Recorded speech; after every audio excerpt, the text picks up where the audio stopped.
Kemudian yang nyata saja yang masih ada bukti arkeologis dari Borobudur, Prambanan, di Klaten itu banyak candi-candi. Ini bisa jadi nanti ini bukan candi, ini sebenarnya adalah tempat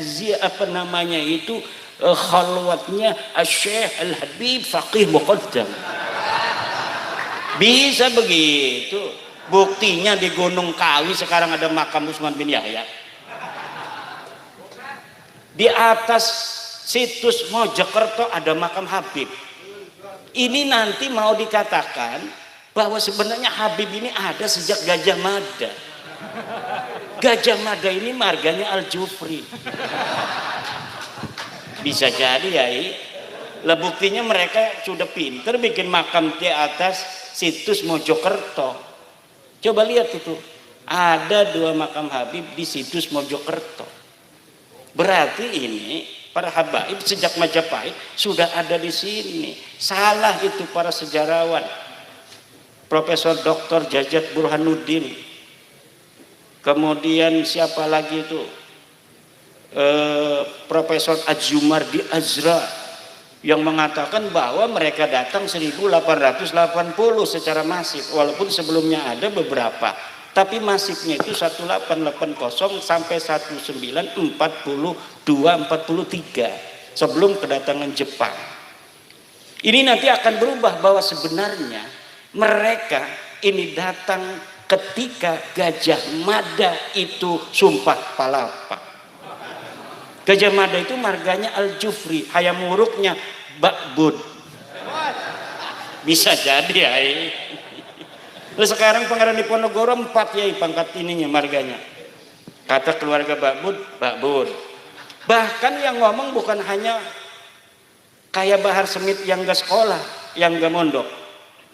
Profesor itu yang waktu di Rabi Talawiyah, seorang profesor perempuan itu ngomong yang sama, bahwa ada upaya membelokkan sejarah Pangeran Diponegoro, kata dia. Pangeran Diponegoro itu dulunya mancung. Sekarang ini katanya dilukis seperti pesek. Ini kan penghinaan. Bahwa katanya orang Jawa itu pesek, padahal kan iya.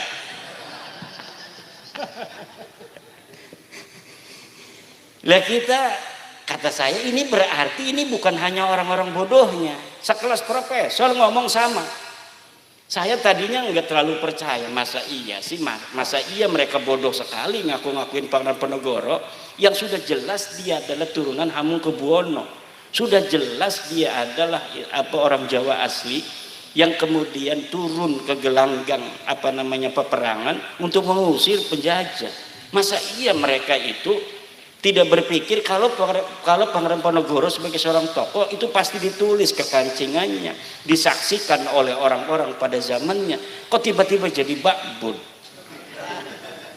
Kata bin Yahya, ini bin Yahya sebenarnya. Jadi mereka juga ada saling saling berebut, saling kompetisi untuk mereka secara keseluruhan Ba'lawi ini menginginkan Ba'lawi di atas segala suku yang ada di Indonesia, tapi di antara mereka sendiri sama-sama Ba'lawi ada kompetisi itu juga agar yang bin Yahya perannya bin Yahya lebih hebat, ini yang Ba'bud perannya Ba'bud lebih hebat, yang Assegaf perannya Assegaf lebih hebat. Ini sepertinya ada itu, dan ini perlu dijawab. Kata Rabi Ta'alawiyah, makam palsu itu tidak ada kaitan dengan Rabi Ta'alawiyah. Kalau tidak ada kaitan begini dong. Kan Rabi Ta'alawiyah itu pencatat marga-marga Ba'lawi, silsilahnya dicatat. Kalau ada makam palsu yang diasosiasikan Ba'lawi, terjunin dong oleh Rabi Ta'alawiyah. Coba lihat di sana, siapa itu yang namanya Ba'lawi itu di sana, siapa bin siapa, lalu lihat di Rabi Ta'alawiyah di catatannya ada nggak nama itu. Kalau tidak terverifikasi berarti itu makam palsu, hancurkan. Harusnya begitu Rabi Ta'alawiyah. Jangan itu nggak ada kaitan dengan Rabi Ta'alawiyah, nggak ada kaitan dengan Rabi Ta'alawiyah. Kalau bertanggung jawab kepada marganya Ba'lawi, maka Rabi Ta'alawiyah setiap ada laporan informasi ada makam palsu yang ada nama Ba'lawinya, langsung dia terjunin tim. Nah kemudian dia laporan pres bahwa setelah kami verifikasi, yang mengaku namanya adalah Habib Saleh bin Yahya itu tidak ada namanya dan tidak terverifikasi secara ilmu nasab, dia bukan Balawi. Dan itu diduga makam palsu. Harusnya begitu membantu masyarakat Nusantara agar apa, sejarah kita murni dan konsekuen sesuai dengan apa yang terjadi di masa lalu, untuk kita jadikan sebagai ibrah di hari ini untuk menatap masa depan yang lebih cerah untuk anak cucu kita di masa yang akan datang.